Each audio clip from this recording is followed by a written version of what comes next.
Hello students, today we will discuss about insula. Now insula is a part of the cerebral cortex and this part is not visible easily from the superolateral surface. So this part of the brain is the hidden part and this is also known as central lobe of the brain.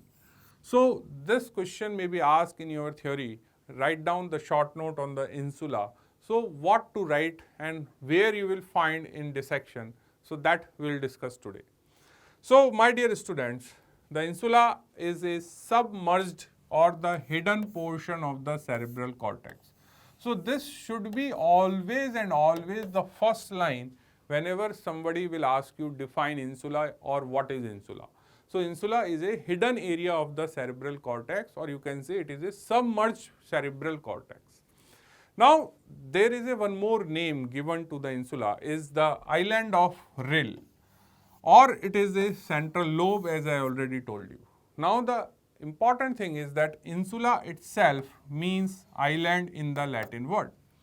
So it lies in the floor of lateral sulcus. Now this is the very important one-liner question, that if you are opening your lateral sulcus of cerebral hemisphere and if you go deep through the lateral sulcus, you will find one more hidden sulci gyri. Now these hidden sulci gyri are actually the hidden part of the cerebral cortex, which is known as insula.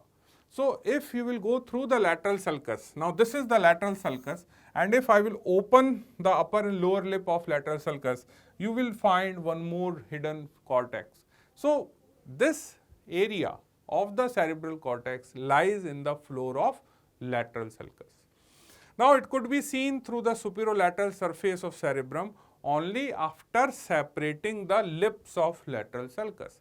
So again, whenever you are having the insula, this question may be asked in your exam, that insula lies deep to, or you have to find out insula, then you have to approach through, answer is lateral sulcus. Now the question again arises in our mind, that explain why this lobe is hidden lobe, or why this lobe is not present on the surface of brain.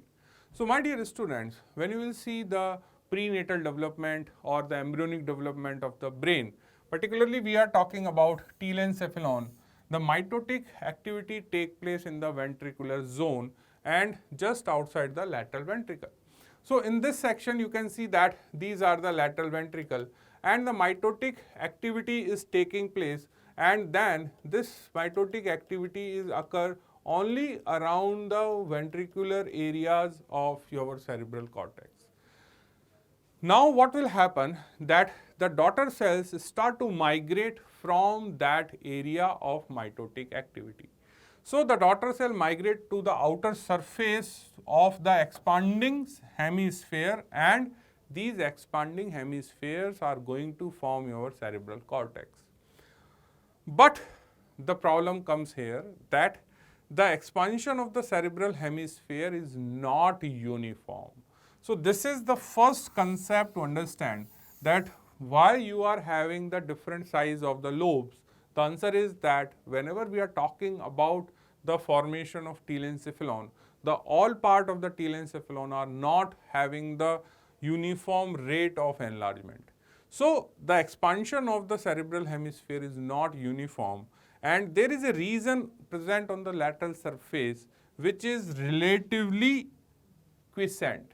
Now this word has to be always there in your answer, that whenever we are talking about the prenatal development of the telencephalon, on the lateral side there is an area which is quiescent, and that quiescent area is not showing the enlargement or expansion as compared to the surrounding region.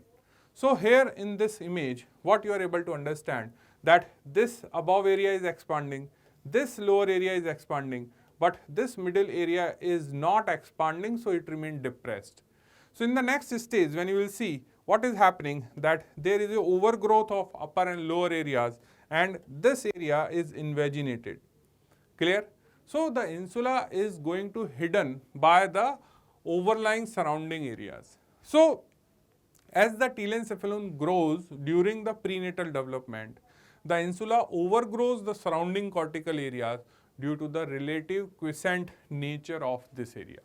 So my dear students, this has to be always in your mind that if somebody will ask you what is the reason of the insula to be hidden, the answer is that because this area is quiescent, so the surrounding lobes overgrow and they will close it from the surface.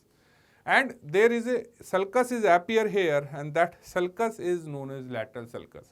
So when you will open the lateral sulcus, when you will open this two lips, what will happen? You are able to see this area deep through the lateral sulcus, which is known as insula. Clear? So the cause of insula, so that's why the insula lies in the floor of lateral sulcus, and it can be seen only when the lips of the lateral sulcus you will separate. So now here what will happen? You will find that this area is now remain inside, and this is the upper part of the lateral sulcus, or you can say lip, and this is the lower lip of lateral sulcus. Now these lips are known as operculum. These lips are known as operculum, or you can say the lid. So these lids are formed by the adjacent cerebral cortex.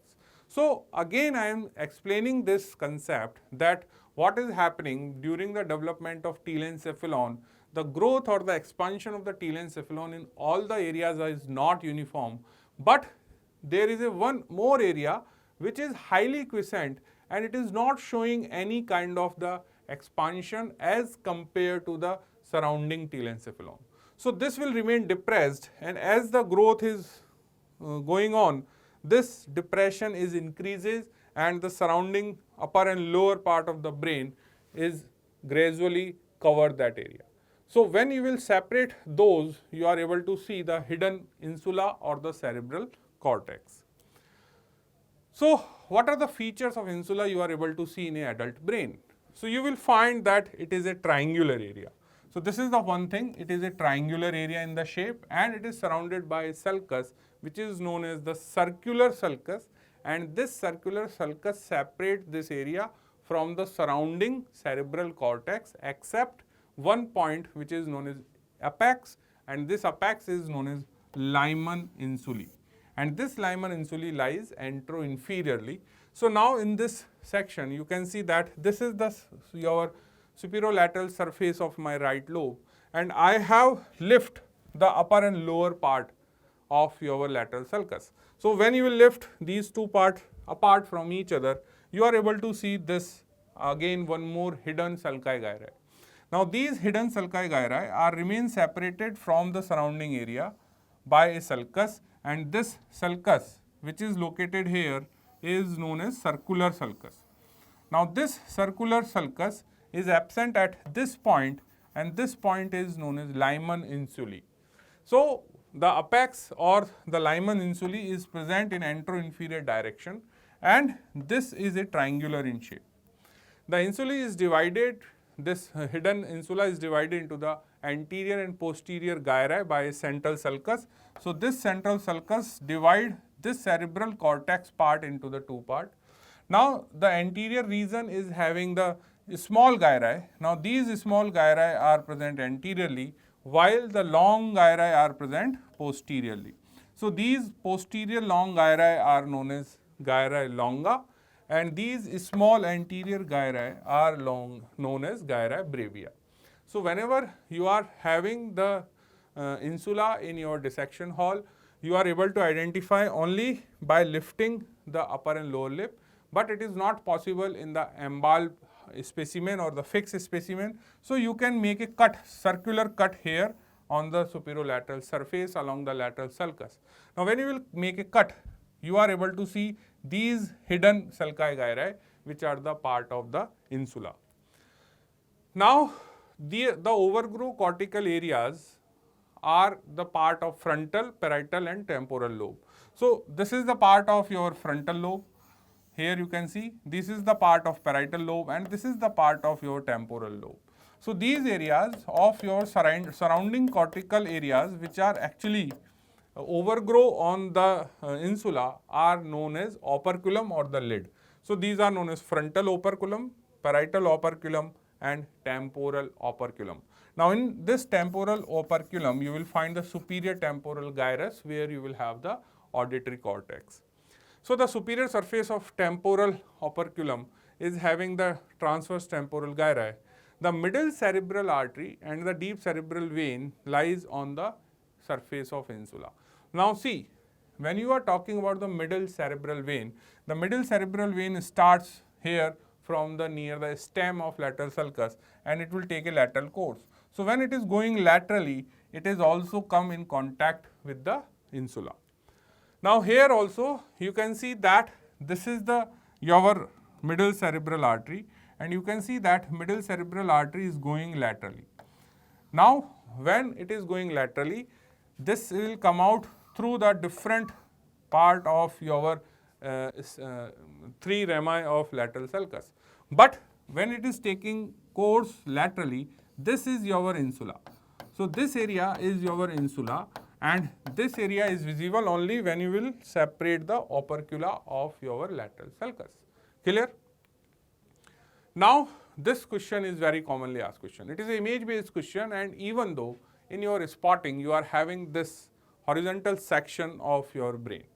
Now this is the horizontal section of the brain at the level of lateral sulcus and in this sulcus the question comes is identify the insula and name the structure lies deep to the insula. So where is the insula? Now if you will go from deep, you can see that still the sulci gyri which are present on the surface and if you will trace, they are still going deep. Now these deep sulci gyri which are visible here and you can see the margin is continue with the gyri on the surface. So these are the sulci gyri on the surface and these are the sulci gyri on the deep part. Now these deep part sulci gyri are actually your brevia and longa. And I told you that these type of sulci gyri which are placed inside or deeply are actually the insula.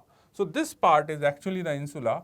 So if you are having this section, you have to find out the sulci gyri which are placed deeply, not on the surface.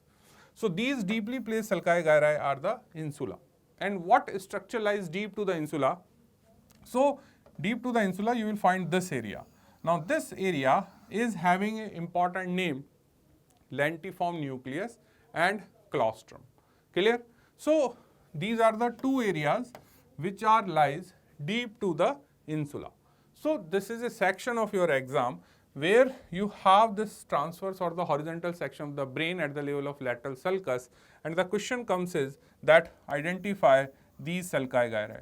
So these sulci gyri are the gyri sulci of insula which are known as your gyri longa and brevia and the structure lies deep to the insula is lentiform nucleus and claustrum. Now you have this question again that what is the function of insula? So my dear students, you have to keep this thing in mind that insula involve into the motor and sensory activities of autonomic nervous system which is related to various viscera.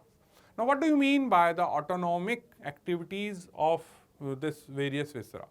That means when you will stimulate this insular cortex of the cerebrum, what will happen that the insular stimulation may elicit the autonomic responses such as rapid pulse, such as vasoconstriction, such as sweating. That means the insular area is a part of autonomic nervous system where stimulation causes rapid pulse rate, vasoconstriction and sweating. The another important thing is that the second function is it is related with the emotional part or emotional evaluation of the pain and the language. Now that's why it is said that insular cortex is a part of limbic system because it is related with the emotion. Now how to justify your statement that if there is a lesion occur in the insula, patient is having a problem which is known as asymbolia of pain. Now this is again a question of your exam. What do you mean by the asymbolia of pain and it occurs in the lesion of which part of the brain? So when the insular cortex or insula will get damaged or if there is a pre-existing disease occurs, the patient is having the asymbole of the pain. That means the pain is still there, but the unpleasantness of the pain is not feel. That means what will happen? Suppose if I am pricking a needle on your hand. Now the depth of the pain is not, the intensity is there, the location is there, but the unpleasantness, that means the pain emotional aspect is not felt by the person. So this is always be there that if there is a pre-existing lesion occurs in the insula, person may have abolish. Now this line has to be there, this word is there, that there is a abolish of the aversive quality, that means unpleasant quality of the painful stimuli is not there. But the patient is able to identify the location and intensity aspect of the pain, and this pain without unpleasantness is known as asymbolia for the pain, and this condition occurs when there is a lesion occur in insula. So what are the functions of insula? First, it controls the motor and sensory aspect of the autonomic nervous system related to the various viscera. Second, it is having the emotional evaluation for the pain and your language. And if the lesion of the insula occurs, patient will lost the unpleasant part of the pain, but he is able to identify the location and the intensity of the pain. So, my dear students, at the end of this session of the insula, you are able to understand why insula is a hidden part of the brain. Second thing is how to identify the insula in the transverse section of the brain in your exam. And third thing is what is the function of insula. So this is all for the session. Thank you.